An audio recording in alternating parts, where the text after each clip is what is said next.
Hello students, मैं धीरज sir यह आशा करता हूँ कि लॉकडाउन के दौरान आप लोग अपने अपने घर में सुरक्षित होंगे एवं अपने स्टडी पर भी ध्यान दे रहे होंगे। पॉलिनोमियल सीरीज के पार्ट 3 में मैं आप लोगों को शेषफल प्रमेय और गुणनखंड प्रमेय के बारे में आज समझाने जा रहा हूं। आप लोग सभी बच्चे इस वीडियो को ध्यान से देखेंगे, सुनेंगे और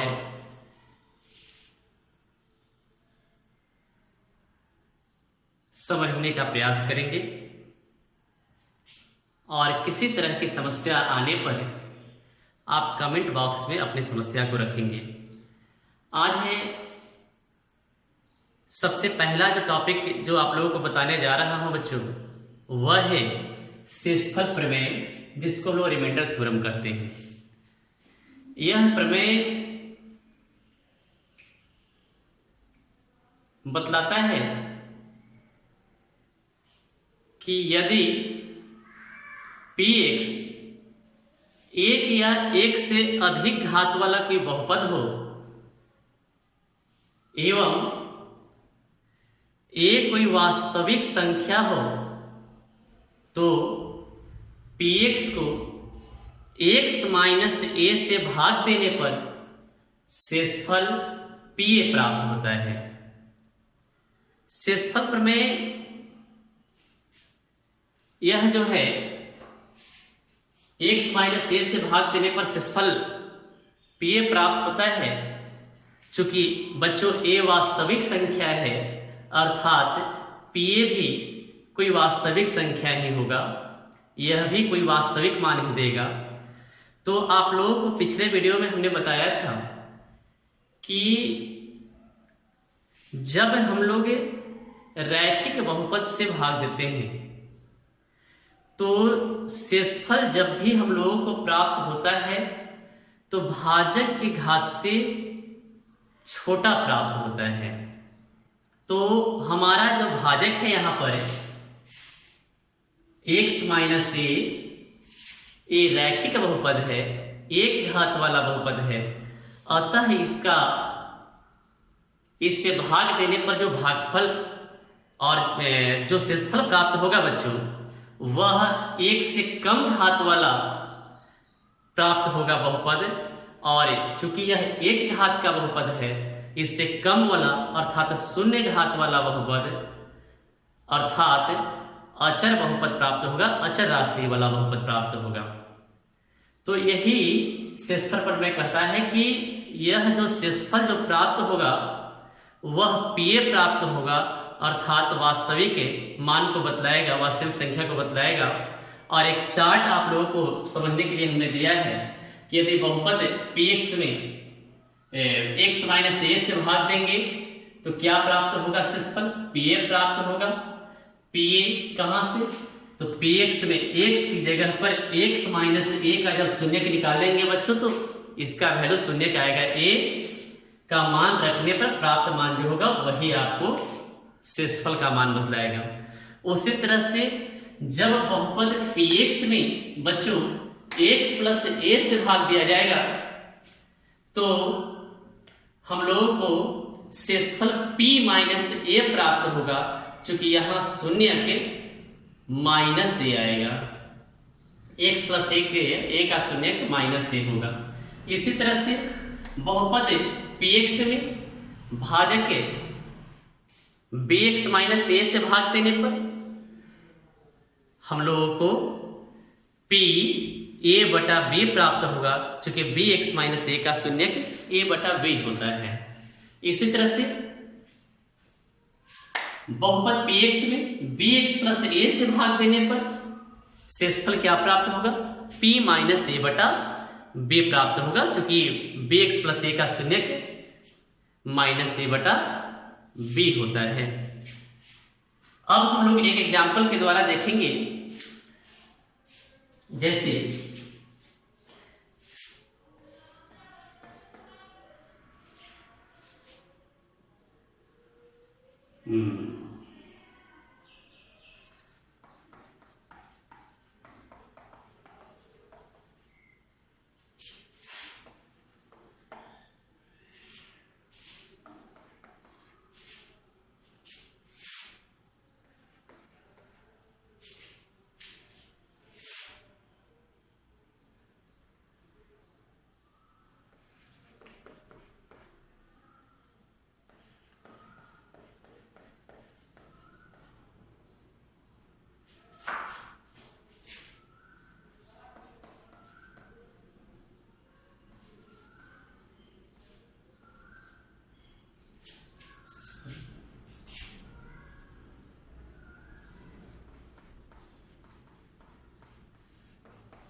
ये बच्चों क्वेश्चन है, एक बहुपद है x के power 4 minus 3x² plus 5x minus 7 में x माइनस 2 से भाग देने पर शेषफल का मान शेषफल प्रमेय की सहायता से प्राप्त करना है। ऐसे तो हम लोग भाग देकर भी शेषफल ज्ञात कर सकते हैं, लेकिन यहाँ पर लिखा हुआ है कि शेषफल प्रमेय की सहायता से प्राप्त करें। तो यहाँ पर हमारा बहुपद क्या हो जाएगा, px क्या है, px हम लोगों का है x के power 4 minus 3x² plus 5x minus 7। ये मेरा जो है बहुपद है। अब भाजक मेरा क्या है, x माइनस 2 है और इसका शून्य कितना आएगा, 2 आएगा। भाजक x माइनस 2 का शून्य के 2 होगा, शून्य के 2 होगा, अतः x माइनस 2 का शून्य कितना आएगा, x माइनस 2 का शून्य का आएगा, आप जीरो की इक्वल करके देखेंगे, शून्य निकाल कर देखेंगे तो सीधी सी बात है, माइनस 2 उधर जाएगा तो प्लस 2 आएगा, 2 होगा। अतः शेषफल प्रमेय से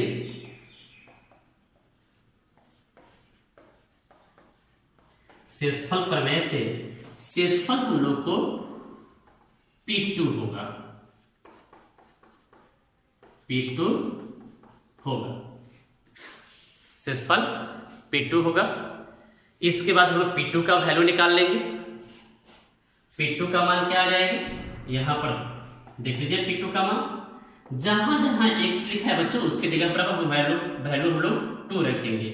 x के पावर 4 यानी कि 2 के पावर में 4 हो जाएगा, minus 3 into x square, x के स्थान पर फिर यहां पर 2 रखेंगे, 2 का square plus 5 into x, x के स्थान पर 2 रखेंगे यानी कि 5 इंटू 2 माइनस 7। इसका वैल्यू क्या आ जाएगा, 2 के पावर 4 का वैल्यू हो जाएगा 16 माइनस 3 इंटू 2 का स्क्वायर हो जाएगा 4 प्लस 5 इंटू 2 यानी कि 10 और माइनस 7। 3 में 4 से मल्टीप्लाई करेंगे तो 10 हो जाएगा, तो यहां पर आ जाएगा 16 और 10 26 और माइनस 12 और माइनस 7 19 यानी कि 26 से 19 सब्ट्रैक्ट होगा तो यानी कि शेषफल बच्चों 7 आएगा। शेषफल कितना आएगा, 7 आएगा। तो हम लोग इस तरह से शेषफल प्रमेय की सहायता से भी हम लोग शेषफल निकाल ले सकते हैं।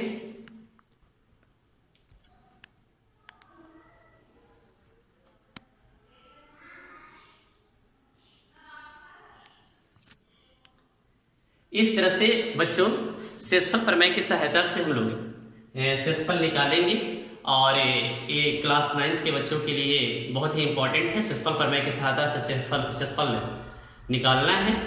अतः ऐसे तो और नीचे क्लास के बच्चों को जरूरी है, लेकिन क्लास 9th के बच्चे ज़्यादा ध्यान देंगे इस पॉइंट पर, क्योंकि उनको चैप्टर में ऐसे बनाना है, इस पर आधारित मैथ को बनाना है। और इसको एक बार देख लीजिए, इसके बाद फिर हम आप लोगों को बच्चों गुणनखंड प्रमेय समझाते हैं। इसको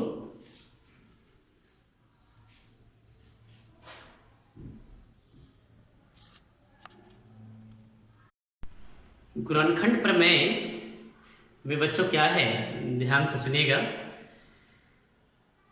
यदि px एक या एक से अधिक घात वाला कोई बहुपद है, तो वास्तविक संख्या a के लिए x माइनस a px का गुणनखंड होगा यदि और केवल यदि pa बराबर 0 होगा।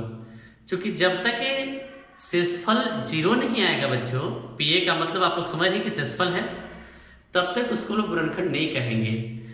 गुणनखंड तभी होता है जब पूर्णतः विभाज्य होता है कोई संख्या किसी संख्या से। तो x माइनस a गुणनखंड तब कहलाएगा यदि शेषफल 0 आए।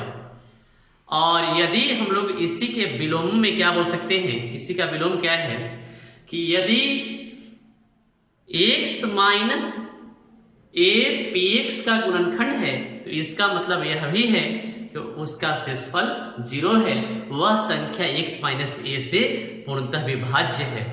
px x माइनस a से पूर्णतः विभाज्य है। जैसे कि एग्जाम्पल के द्वारा देखेंगे आप लोग,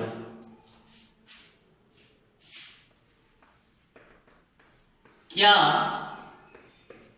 x माइनस 1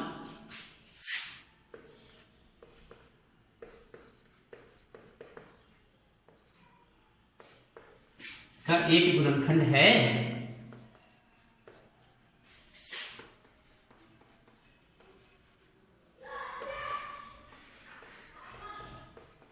अब देखिए बच्चों,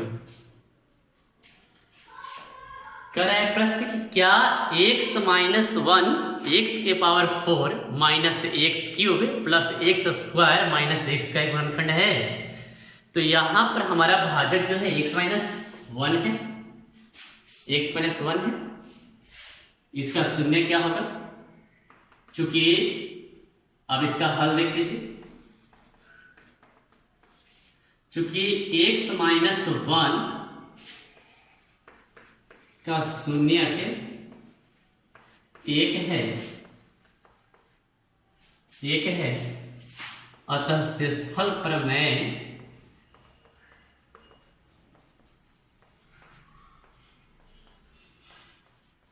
से शेषफल प्रमेय से शेषफल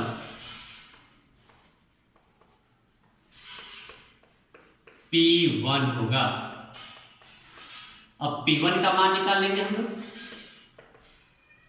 तो x के पावर 4 है बच्चों, यानी कि हो जाएगा 1 के पावर में 4, x के पावर 3 है, 1 के पावर हो जाएगा 3 प्लस 1 का स्क्वायर माइनस 1, 1 के पावर में कुछ भी रहे बच्चों तो उसका वैल्यू 1 ही होता है। तो ये हो जाएगा आपको 1 माइनस 1 प्लस 1 माइनस 1, 1 1 2 माइनस 2 यानी कि 0। हम लोग को शेषफल कितना आ गया बच्चों? 0 आ गया। अतः हम लोग लिख सकते हैं कि x माइनस 1 x के power 4 minus x cube plus x square minus x का एक गुणनखंड है।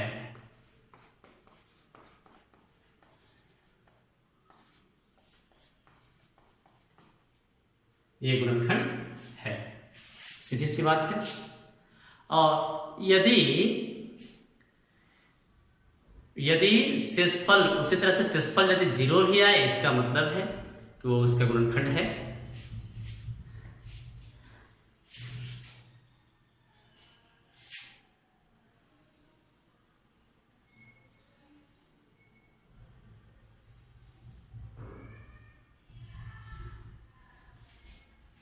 इसके बाद बच्चों ये हो गया आपका गुणनखंड प्रमेय। थोड़ा सा इसको देख लीजिए एग्जाम्पल के साथ है, इसकी सहायता से भी आप प्रॉब्लम बना सकते हैं। और अब हम लोग एक चर वाले द्विघातीय बहुपद जिसका व्यापक रूप ax² plus bx plus c होता है, उसका फैक्टराइजेशन करने के लिए हम जानेंगे, गुणनखंड निकालने के लिए जानेंगे। इसको आप लोग एक बार थोड़ा सा ध्यान से एक बार देख लीजिए, उतार लीजिए इसको। उसके बाद